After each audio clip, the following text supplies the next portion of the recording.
سلامونه دوستانو، راځو نن د یوې ډېرې مهمې موضوع په اړه خبرې کوو چې هغه ریاکټ راوټر ډام دی.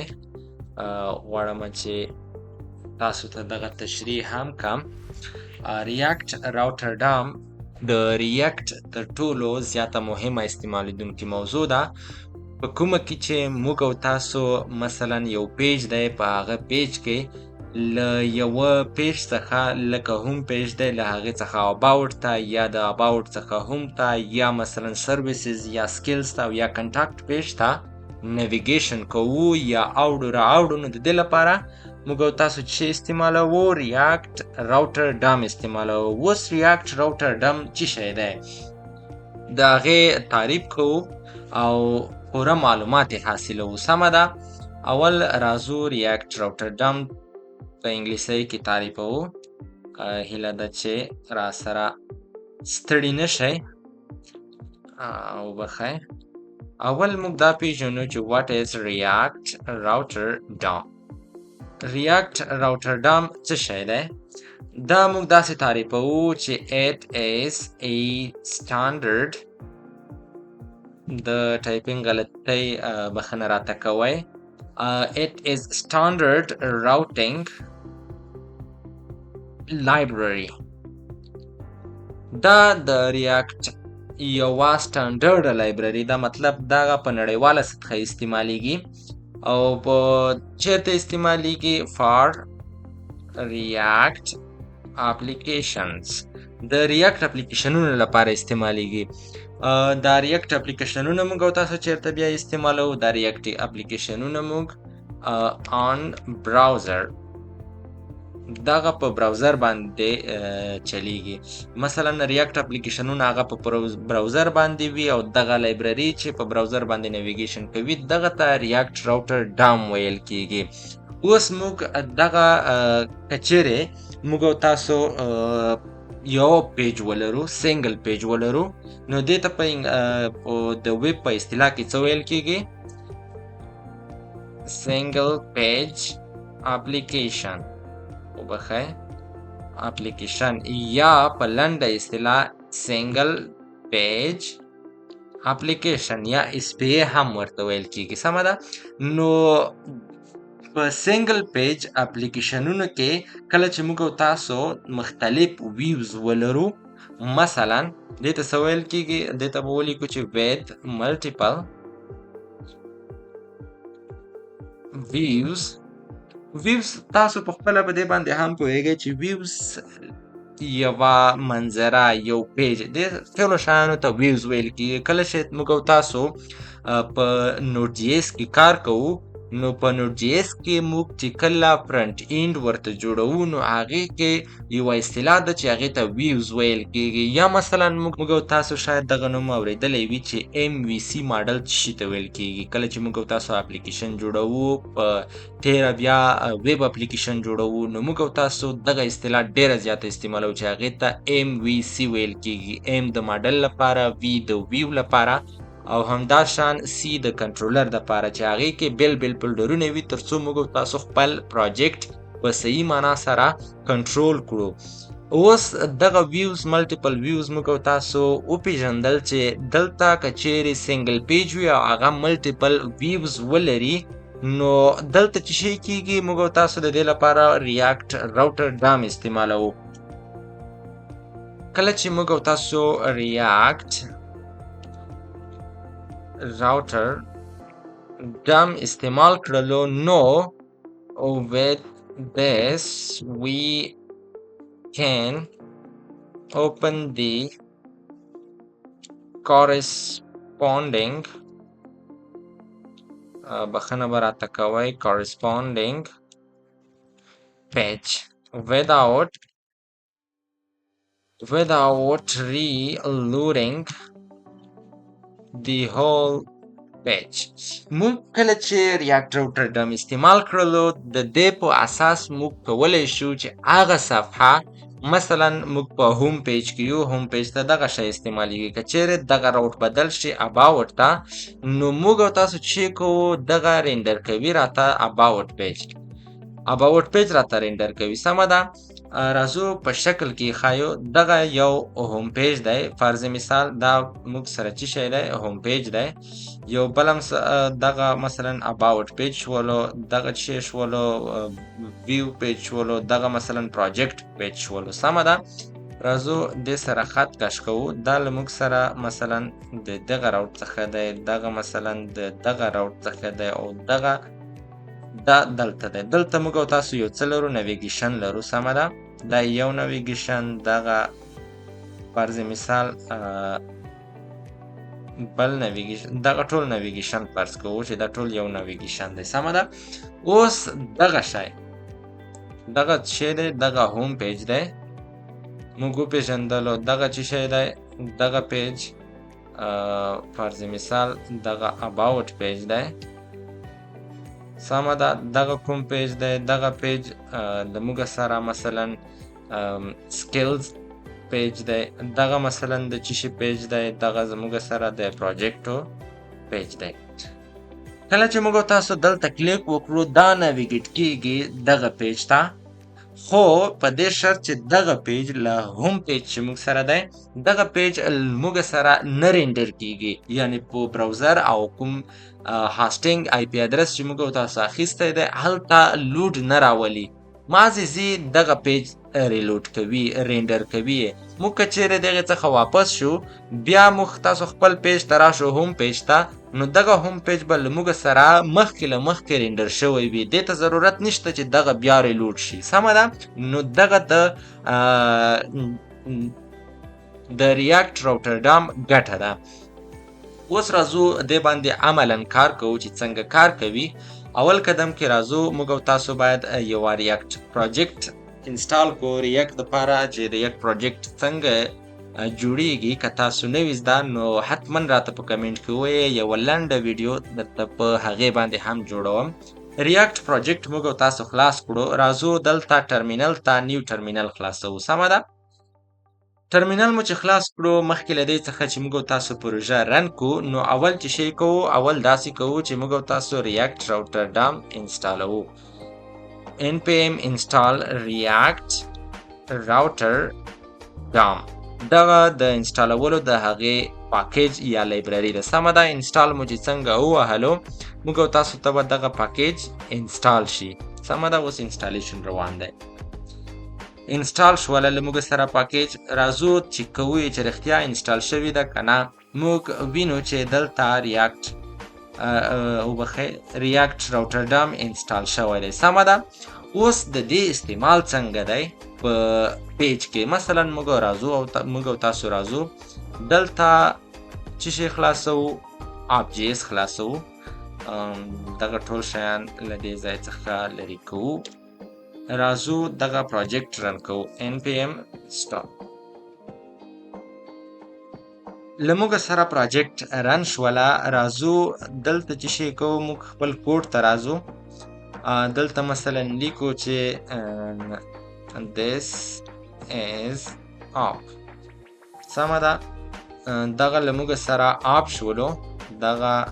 دغه زموږ سره پروژه شوله. سمه ده. دغه زموږ دغه اپلیکیشن دی چې موږ او تاسو یو کار پکې کوو. اوس راځو دغه د آپ برخه شوله. بل راځو دلته یوه څو پیجونه جوړوو. لنډ پیجونه جوړوو، ډېر کار پکې نه کوو. پیجز اولنی پیج به جوړ کو د home.jsx په نوم سره. rafce ایکسپورټ به هم شي.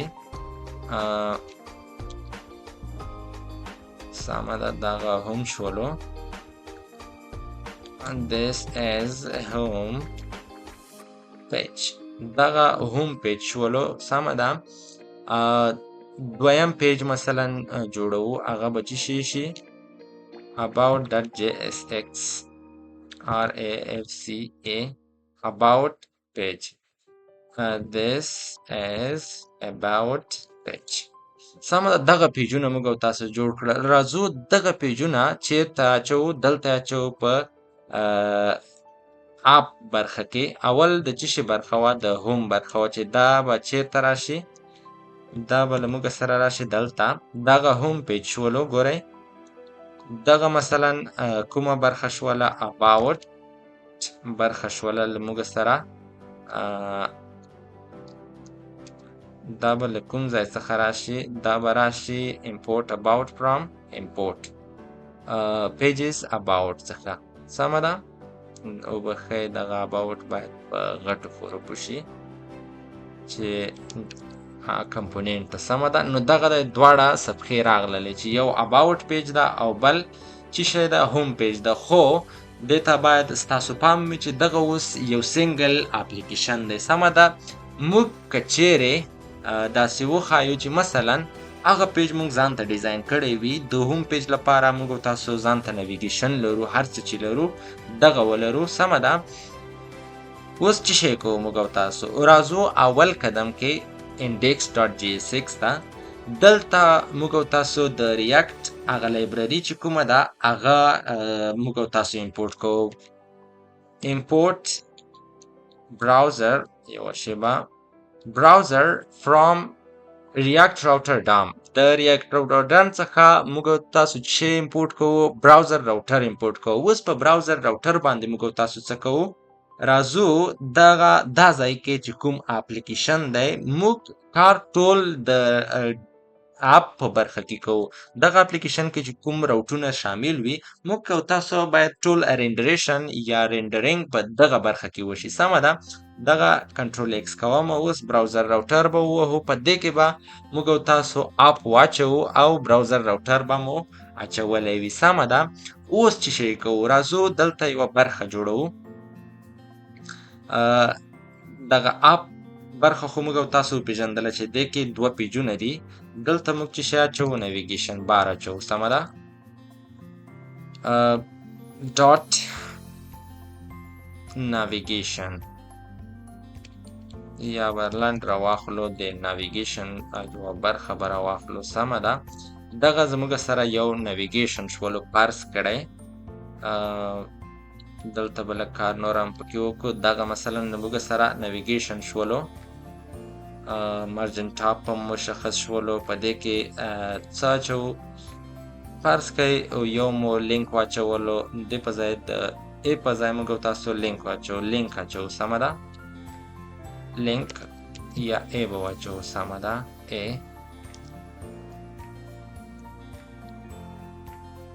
د ای برخه چو یو لینک د هوم شولو او بل لینک د اباوت لپاره شولو سمه ده اوس کچېرې موږ تاسو دلته کلیک کوو باید هوم ته ولاړ شي هلته راته ولیکي چې هوم برخه دلته مو که کلیک وکړلو په اباوت باندې هغه باید اباوت ته لاړ شي اوس دغه کار کولو لپاره موږ تاسو څه ته ضرورت لرو ډیټا ریاکټ راوټر ډام ته ضرورت لرو سمه ده اوس راځو ریاکټ راوټر ډام څه ډول استعمالوو په خپل ویب پیج کې سمه ده اول قدم کې موږ تاسو باید دلته چې شی استعمال کو راشو دلته ولیکو په دغه برخه کې چې موږ تاسو غلرو څه ورته وایي نیویګیشن لرو دلته به موږ تاسو چې اچو اوله برخه امپورټ به وکړو د راوټس دغه برخه راوټ به مو اچو او بله برخه به واچو د چې شي د لینک برخه به واچو پارس کړئ دلته که چیرې موږ تاسو کلیک وکړو اباوت باندې دغه اباوت ته ځي سمه ده لینک ته ضرورت نشته که چیرې موږ تاسو بل ځای کې استعمالولو موږ لینک هم استعمالولی شو د انکر ټاګ په ځای باندې سمه ده اوس چې شی کوو دلته تر ټولو مهم درس دلته موږ تاسو وایو اول هغه برخه چې ده دغه ټوله برخه چې موږ تاسو یې ریټرن کوو سمه ده دغه ریټرن برخه ته دغه نیویګیشن برخه مونږ چې شي کوو دلته راخلو کنټرول ایکس اولنۍ دغه د وی موجوده دی وی فرق نه کوي اول دغه ټول ډیو چې ریټرن کړی مو دی دغه کنټرول ایکس کوو دلته چې شی راخلو موږ دغه برخه راخلو د راوټس برخه سمه ده دلته به ولیکو چې راوټس سمه ده دغه کې موږ تاسو دوه راوټ جوړ کړل چې اول راوټ مو جوړ کړلو د پات لپاره دویم راوټ مو جوړ کړلو چې دغه راوټ ګوره راوټ مو جوړ کړلو د دغه پات چې دی دغه خالص مثلا هوم پیج دی سمه ده دویم چې شی دی دغه برخه ده چې هغه هم هوم دی چې کوم پیج هغه دغه پیج چې موږ او تاسو جوړ کړی دی دغه پیج ته به موږ او تاسو دغه کمپوننت دلته واچو. بل مو راوټ جوړ کړی دی اباوټ دپاره چې اباوټ دغه راوټ ته ولاړ شو موږ او تاسو ته به اباوټ کمپوننت رینډر شي. اوس تر ټولو مهمه خبره هغه دغه ده چې نویګیشن به څنګه اچوو. سمه ده، دلته خو موږ او تاسو نویګیشن په بله صفحه کې دلته به پیج ورته جوړ کړو د navigation په نامه سره now.jsx. سمه ده RAFCA. دلته موږ او تاسو نویګیشن بار جوړ کړلو. دلته راځو دغه برخه چې نویګیشن بار مو جوړ کړی دی دلته به څه واچوو، نویګیشن ته مو ټول سټایلینګ هم ورکړلو، دغه دوه برخې مو واچولې. اوس دغه نویګیشن راخلو په خپل آپ جیس کې استعمالوو. راځو امپورټ کا ناو فرام دغه پیج څخه. اوس راځو دلته د دې هر څه څخه وړاندې دغه ناو برخه چې موږ او تاسو جوړه کړې ده دغه نویګیشن برخه به موږ او تاسو دلته واچو. سمه ده،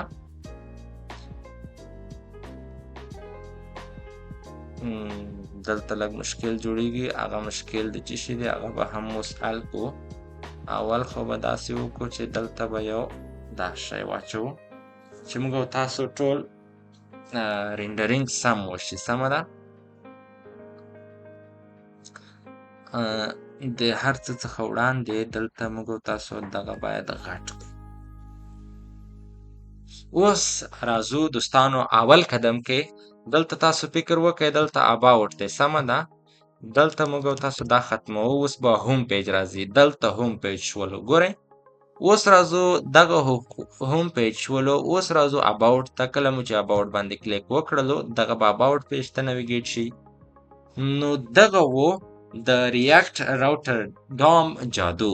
سمه ده، اوس په ریزلټ کې څه وایو چې دغه درس څخه زموږ او تاسو ریزلټ څه شولو. ریاکټ راوټر ډام دا د یو آر ال منیجمنت لپاره استعمالیږي، لکه څنګه چې موږ او تاسو دغه یو آر ال ولیدلو چې څنګه موږ او تاسو اداره کړلو. دویمه خبره مو دغه وکړله چې موږ نویګیشن په دې کې سرته رسولی شو، له یو پیج څخه بل پیج ته نویګیټ کیدای شو. او د ریاکټ کمپوننت د رینډرینګ څخه ساتي. کله چې موږ او تاسو یو پیج ته مثلا اباوټ ته ولاړلو بیا وروسته خپل پیج ته یا هوم پیج ته ګرځو نو موږ او تاسو به ریلوډ او رینډرینګ ته هیڅ ضرورت ونه لرو. سمه ده، دا په یو سنگل پیج کې د مختلفو پیجونو یا ویوز د یوځای کولو لپاره استعمالیږي. دوستانو که دغه ویډیو مو خوښه شوي وي او یو څه مو ترې زده کړي وي نو مهرباني وکړئ دغه چینل در سره سبسکرایب کړئ او له ما سره په دغه برخه کې مرسته وکړئ. مننه کوم، تر بیا د خدای په امان. سلام علیکم.